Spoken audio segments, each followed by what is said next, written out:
வணக்கம் நண்பா. இது உங்கள் ரெஸ்லிங் ஃபேமிலி 2.0. இன்னைக்கு வீடியோல பார்க்க போறதுன்னா, ரோமன் ரெயின்ஸ் WWE ஒரு மிகப்பெரிய ஒரு சாம்ராஜ்யத்த கட்டி ஆண்டாரா அப்படின்னு கேட்டா, கண்டிப்பா ரோமன் ரெயின்ஸ் ஒரு சாம்ராஜ்யத்த கட்டி ஆண்டார் அப்படிங்கிறத பெருமையா சொல்லலாம் ரோமன் ரெயின்ஸ் ஃபேன்ஸ் எல்லாம். அப்படி என்னத்த ரோமன் ரெயின்ஸ் WWE கிழிச்சிட்டான் அப்படின்னு கேட்டா, கண்டிப்பா ரோமன் ரெயின்ஸ் ஒரு மிகப்பெரிய ஒரு பேப்பரையே கிழிச்சிட்டார் அப்படின்னு தான் சொல்லலாம். ஏன்னா, மத்த ரெஸ்லர் மாரி இல்லாம ரோமன் ரெயின்ஸ் அவருக்கான ஒரு தனித்துவமான எல்லாத்தையுமே அவரு தன்வசப்படுத்தி, ஃபேன்ஸ் மத்தியில ஒரு மிகப்பெரிய ஒரு பேரும் புகழும் சம்பாதிச்சு வச்சாரு அப்படின்னு கேட்டா, ரோமன் ரெயின்ஸ் கண்டிப்பா சம்பாரிச்சு வச்சிருந்தாரு அப்படின்னு சொல்லலாம்.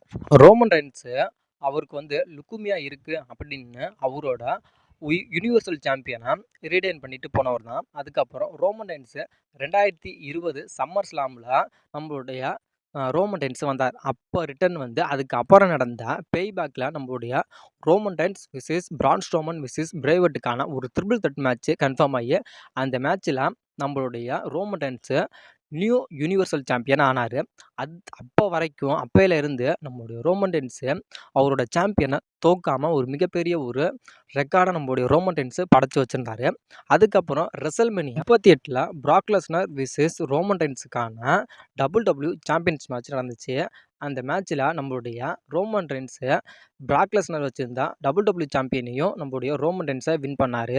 அதையும் நம்மளுடைய ரோமன் ரெயின்ஸை வின் பண்ணி, சரி நம்மளுடைய WWE என்ன பண்ணாங்க அப்படின்னா, சரி ரோமன் ரெயின்ஸே 2 டைட்டில் இருக்கே, அதாவது யுனிவர்சல் டைட்டிலும் நம்மளுடைய ரோமன் ரெயின்ஸ்டே இருக்கு, WWE டைட்டிலும் ரோமன் ரெயின்ஸ்டே இருக்கு, சரி இது 2யும் நம்ம ஒன்னாக்கிடலாம் அப்படிங்கிற மாதிரி நம்மளுடைய WWE 2யுமே ஒன்னாக்கி உங்களோட ட்ரைபல் சீஃப் ரோமன் ரெயின்ஸுக்கு அன்டிஸ்பியூட்டட் யுனிவர்சல் WWE சாம்பியன் அப்படிங்கிற மாதிரி நம்மளுடைய ரோமன் ரெயின்ஸுக்காக ஒரு புது சாம்பியனே நம்மளுடைய ரோமன் ரெயின்ஸுக்கு உருவாக்கி கொடுத்தாங்க. அதுக்கப்புறம் நம்மளுடைய ரோமன் ரெயின்ஸ் அவர் சாம்பியனை தோக்கவே இல்லை. அதே மாதிரி நம்மளுடைய ரோமன் ரெயின்ஸோட டைட்டில் ரீஜன் 1316 நாள் நம்மளுடைய ரோமன் ரெயின்ஸ் WWE ஹிஸ்ட்ரியிலேயே லாங்கஸ்ட் ரெய்னிங் சாம்பியனாக இருந்தார்.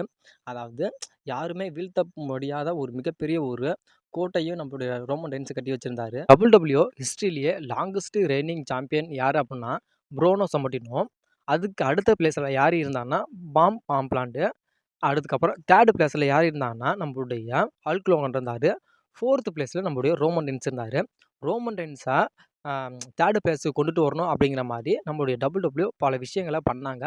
ஆனால் நம்மளுடைய WWE பண்ணது எதுவுமே எடுபடலை. அதுக்கப்புறம் நம்மளுடைய கோடியோட அந்த ராயல் ரம்பல் வின்னரு, அதுக்கப்புறம் திரும்பி ரெசல்மேனியா மேட்ச் அப்படின்னு சொல்லிட்டு ஒரு மிகப்பெரிய ஒரு குரலுபடி ஆனதுனால அதை அப்படியே விட்டுட்டாங்க. அது இல்லாமல் நம்மளுடைய ரெசல்மேனியா 40ல் நம்மளுடைய கோடியை வின் பண்ணவும் வச்சுட்டாங்க. இப்போ நம்மளுடைய ரோமன் ரெயின்ஸ் அவரோட டைட்டில் ரெசல்மேனியா 40ல் நம்மளுடைய கோடி ரோட்ஸ்க்கு அகேன்ஸ்டாக லாஸ் பண்ணிட்டாரு. இதுக்கப்புறம் நம்மளுடைய ரோமன் ரெயின்ஸ் எப்போ வருவார் அப்படிங்கிற மாதிரி WWE ஃபேன்ஸோட நம்மளுடைய ரோமன் ரெயின்ஸ் ஃபேன்ஸ் தான் இப்போ அதிகமாக வருத்தப்படுறாங்க.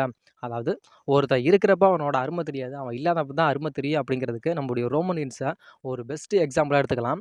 அவன் இருக்கிறப்ப ரோமன் ரெயின்ஸ் எங்களுக்கு சாம்பியனாக இருக்கிறதே பிடிக்கல, எப்போ பார்த்தாலும் அவனே தான் சாம்பியனாக இருக்கான், ஒரு மேட்சாக இருந்தாலும் அவனே தான் வின் பண்ணுறான், இதில் எந்த ஒரு இதுவுமே இல்லை, எதுக்கு ரோமன் ரெயின்ஸை இத்தனை வருஷமாக நம்மளுடைய WWE சாம்பியனாக வச்சுருக்காங்கன்னு தெரில, எங்களுக்கு புது சாம்பியன் வேணும், மயிறு சாம்பியன் வேணும் அப்படிங்கிற மாதிரி சொன்னானுங்க. இப்போ அவனுங்களே என்ன சொல்கிறாங்க அப்படின்னா, கோடி ரோட்ஸ் கிட்ட எதுக்கு தான் சாம்பியன் போணுச்சுன்னே தெரில, அவன் எதுக்கு சாம்பியன் ஆனானே தெரில, அவன் ரொம்ப போரிங் சாம்பியனாக இருக்கான், இதுக்கு பருத்தி மூட்டை குடோன்லேயே இருந்திருக்கலாம் அப்படிங்கிற மாதிரி இந்த சாம்பியன்ஷிப்பு நம்மளுடைய ரோமன் ரெயின்ஸ்டே இருந்திருக்கலாம். ரோமன் ரெயின்ஸ்ட்டு அந்த சாம்பியன் இருந்தால் கூட ரோமன் அது ஒரு மிகப்பெரிய ஒரு ஸ்டேபிளாக உருவாக்கி அதுக்கான ஒரு ஃபியூடுங்கிறது அந்த சாம்பியனுக்கான ஒரு மவுஸே நம்மளுடைய ரோமன் ரெயின்ஸ் கொடுத்துருப்பான். இவன்கிட்ட வச்சு இந்த சாம்பியனை ரோமன் ரெயின்ஸை கோடி ரோட்ஸ்ட்டை கொடுத்து இது ரொம்ப வேஸ்ட்டாக இருக்குது அப்படிங்கிற மாதிரி பல விதமான கருத்துக்களை இப்போ நம்மளுடைய WWE ஃபேன்ஸே சொல்கிறாங்க. ரோமன் ரெயின்ஸை எத்தனை பேர் மிஸ் பண்ணுறீங்க அப்படிங்கிறதையும் சொல்லுங்கள். அது இல்லாமல் ரோமன் ரெயின்ஸு அந்த டைட்டில் ரோமன் ரெயின்ஸை இருக்கிறப்ப ஒரு கெத்தாக இருந்துச்சா, இல்லை இப்போ கோடி ரோட்ஸ்ட்டை இருக்கிறப்ப அந்த டைட்டில் கெத்தாக இருக்குதா அப்படிங்கிறத சொல்லுங்கள். என்னை பொறுத்த வரைக்கும் ரோமன் ரெயின்ஸை இருக்கிறப்ப தான் அந்த டைட்டிலுங்கிறது கெத்தாக இருந்துச்சு. அந்த டைட்டில் இருக்கப்போ அதை தூக்கி காட்டுறது, அந்த V1 சிம்பிள் அப்படின்னு காட்டுறது, நம்மளுடைய வைஸ்மன் நம்ம ரோமன் ரெயின்ஸ் அந்த டைட்டிலை கொடுக்கறது அப்படிங்கிற மாதிரி அந்த ஒரு செக்மெண்ட் அப்படிங்கிறது அது வேறு லெவலாக தான் இருந்துச்சு. இப்போ நம்மளுடைய கோடி வச்சிருக்காருன்னு தான் பேர், ஆனால் அதில் எந்த ஒரு யூஸும் இல்லாமல் தான் இருக்குது. ஏன்னா ரோமன் ரெயின்ஸை எத்தனை பேர் மிஸ் பண்ணுறீங்க அப்படிங்கிறத சொல்லுங்கள். இப்போ நம்மளுடைய கோடி ரோட்ஸ் நியூ சாம்பியன் ஆகியிருக்காரு. அதை பற்றி என்ன நினைக்கிறீங்க அப்படிங்கிறதையும் உங்களோட கருத்தை மறக்காமல் சொல்லுங்கள். வீடியோ பிடிச்சிருந்துச்சுன்னா வீடியோக்கு ஒரு லைக் பண்ணிவிட்டு நம்ம சேனலை மறக்காமல் சப்ஸ்கிரைபர் பண்ணுங்க நண்பா.